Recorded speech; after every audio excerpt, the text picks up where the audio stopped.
Hi hello നല്ല ഭംഗിയുണ്ടല്ലേ കാണാൻ വേണ്ടിയിട്ട്. നല്ല പൂ പോലത്തെ പാലപ്പം. അപ്പോൾ നിങ്ങൾക്ക് മനസ്സിലായിട്ടുണ്ടാവും ഇന്ന് ഞാൻ എന്ത് റെസിപ്പിയും കൊണ്ടാണ് നിങ്ങളുടെ അടുത്തേക്ക് വന്നിട്ടുള്ളതെന്ന്. അപ്പോൾ നല്ല സൂപ്പർ പാലപ്പം റെസിപ്പി ആയിട്ടാണ് ഞാൻ വന്നിരിക്കുന്നത്. അപ്പോൾ നമുക്ക് വീഡിയോയിലേക്ക് കിടക്കുന്നതിന് മുന്നേ പ്ലീസ് എല്ലാവരും ഒന്ന് ദയവ് ചെയ്ത് എൻ്റെ ചാനൽ ഒന്ന് സബ്സ്ക്രൈബ് ചെയ്തേക്കണേ.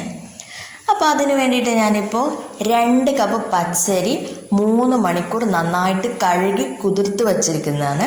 അത് കുതിർത്ത് വെള്ളമൊക്കെ ഊറ്റിയിട്ടാണ് ഞാനിപ്പോൾ എടുത്തിരിക്കുന്നത്. ഇനി നമുക്കതൊന്ന് അരക്കാൻ വേണ്ടിയിട്ട് നമ്മുടെ മിക്സിയിലെ ജാറിലേക്ക് ഇട്ട് കൊടുക്കാം. അപ്പോൾ അങ്ങനെ നമ്മുടെ പാലപ്പത്തിൻ്റെ അരി നമ്മൾ മിക്സിയുടെ ജാറിലേക്ക് ഇട്ട് കൊടുത്തിട്ടുണ്ട്. ഇനി നമുക്കതിലേക്ക് വേണ്ടത് എന്താ വെച്ചാൽ അര കപ്പ് തേങ്ങയാണ് ഞാനിപ്പോൾ 2 കപ്പ് പച്ചരിക്ക് എടുത്തിരിക്കുന്നത്. അത് കുറച്ച് കൂടിപ്പോയാലും കുറഞ്ഞാലും ഒന്നും ഒരു കുഴപ്പമില്ല. പിന്നെ നമുക്കതിലേക്ക് വേണ്ട എന്താ വെച്ചാൽ ചോറ്. അതുപോലെ തന്നെ ഞാൻ ഇപ്പം ഞാൻ 5 ടേബിൾ സ്പൂണാണ് എടുത്തിരിക്കുന്നത്. ഏകദേശം അര കപ്പോളം ഉണ്ടാവും. അപ്പോൾ 5 ടേബിൾ സ്പൂൺ ചോറും കൂടെ ഇട്ട് കൊടുത്ത്, പിന്നെ 1/2 ടീസ്പൂൺ ഇൻസ്റ്റൻറ്റ് ഈസ്റ്റാണ് കേട്ടോ ഇത്. അതുകൊണ്ട് ഞാൻ 1/2 ടീസ്പൂണേ ഇടുന്നുള്ളൂ. അപ്പോൾ 1/2 ടീസ്പൂൺ ഈസ്റ്റും കൂടെ ഇട്ട് കൊടുത്ത് ആവശ്യത്തിന് വെള്ളം ഒഴിച്ചിട്ട്, അതായത് വെള്ളം എന്ന് വെച്ചാൽ നമ്മൾ ദോശേൻ്റെ ബാറ്ററിനേക്കാളും ഇച്ചിരി ലൂസായി പോയാൽ ഒരു കുഴപ്പമില്ല. അപ്പോൾ അതിനനുസരിച്ച് വെള്ളം കൂടെ ചേർത്തിട്ട് നന്നായിട്ട് നമുക്കിതൊന്ന് അരച്ചെടുക്കാം. അപ്പോൾ നമുക്ക് അരച്ചിട്ട് വരാം. അപ്പോൾ ഞാനിപ്പോൾ നല്ല ഫൈനായിട്ട് അരച്ചെടുത്തിട്ടുണ്ട്. നല്ല സൂപ്പറായിട്ട് നല്ല ഒട്ടും തരിതരിപ്പില്ലാതെ അരച്ചെടുക്കണം. ഈ ഒരു കൺസിസ്റ്റൻസിയിലായിരിക്കണം വേണ്ടത്.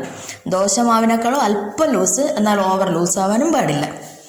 ഇനി നമുക്കിതെന്താ വേണ്ടതെന്ന് വെച്ചാൽ ഒരു 8 മണിക്കൂറെങ്കിലും മിനിമം ഇത് പൊങ്ങാൻ വെക്കണം. ഇൻസ്റ്റൻറ്റ് ഈസ്റ്റ് ചേർത്തതാണെങ്കിൽ കൂടെ ഞാനിപ്പോൾ ഇന്ന് രാത്രി അരച്ച് വെച്ചിട്ട് നാളെ രാവിലെയാണ് യൂസ് ചെയ്യുക.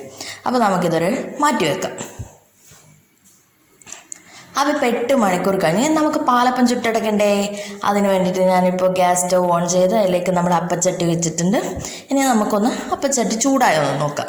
അതിന് വേണ്ടിയിട്ട് എന്താ ചെയ്യുക, ഒരു തുള്ളി പച്ചവെള്ളം എടുത്ത് ഒന്ന് അതിലേക്ക് ഇട്ട് കൊടുക്കുക. അപ്പോൾ ഏകദേശം ഇപ്പോൾ ചൂടായെന്ന് മനസ്സിലാവും. അപ്പോൾ നമുക്ക് ഒരു തവ എടുത്തിട്ട് അതിൻ്റെ അകത്തേക്ക് ഒഴിച്ചു കൊടുക്കാം. ഒരു തവി കൂട്ടെടുത്ത് ഒഴിച്ചിട്ട് ഇതുപോലെ ചുറ്റിയെടുക്കുക.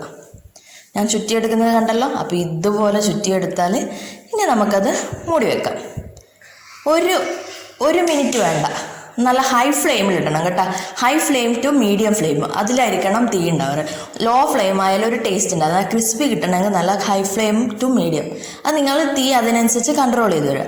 അപ്പോൾ ഇപ്പോൾ നമ്മുടെ പാലപ്പം റെഡി ആയിട്ടുണ്ട്. നമുക്ക് ഇതിൻ്റെ അകത്ത് നിന്ന് മാറ്റി ഇതുപോലെ വിട്ട് കിട്ടണം. നമുക്ക് അതിൽ ഒട്ടിപ്പിടിക്കാൻ പാടില്ല. അതാണ് അതിൻ്റെ കറക്റ്റ് കൂട്ട്.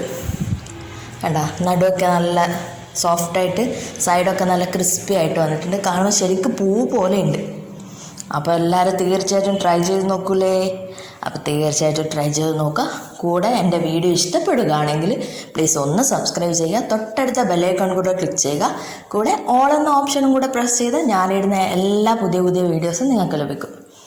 അപ്പോൾ എല്ലാവരും ട്രൈ ചെയ്ത് നോക്കണേ, മറക്കരുതേ. Okay, thanks for watching.